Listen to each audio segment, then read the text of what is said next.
Биркен Улуттар уюмунун башкы ассамблеясынын 76-чы сессиясынын алкагында Тышкы иштер министри Руслан Казакбаев Биркен Улуттар уюмунун башкы катчысынын жаңы дайындалган орун басары эң аз өнүккөн өлкөлөр, теңизге чыгуу мүмкүнчүлүгү жок өнүгүп келе жаткан өлкөлөр жана өнүгүп жаткан кичи арал мамлекеттери боюнча жогорку өкүлү Кортни Раттрай менен жолукту. Сүйлөшүүнүн жүрүшүндө Казакбаев тоолуу өлкөлөрдүн климаттын өзгөрүшүнө байланыштуу көйгөйлөрү жана COVID-19 пандемиясына байланыштуу начарлап кеткен башка шарттар жөнүндө берди.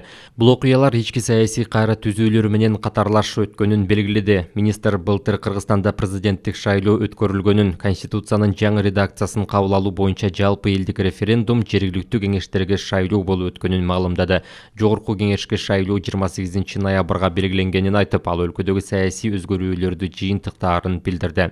Казакбаев Кыргызстан эл аралык аренада деңизге чыгууга мүмкүнчүлүгү жок тоолуу мамлекеттердин кызыкчылыктарынын активдүү коргоочу болуп келерин белгиледи. Бул контекстте ал Кыргызстандын тоолуу алыскы 1000 айылын колдоо демилгеси тууралуу айтты. Кыргыз тарап эл аралык коомчулуктун колдоосу менен аларды өсүү пунктуна айлантууга ниеттенүүсүн белгиледи. Министр бул ыкма келечекте тоолуу аймактарды колдоо үчүн ийгиликтүү үлгү болуп калаарына ишенимин билдирди.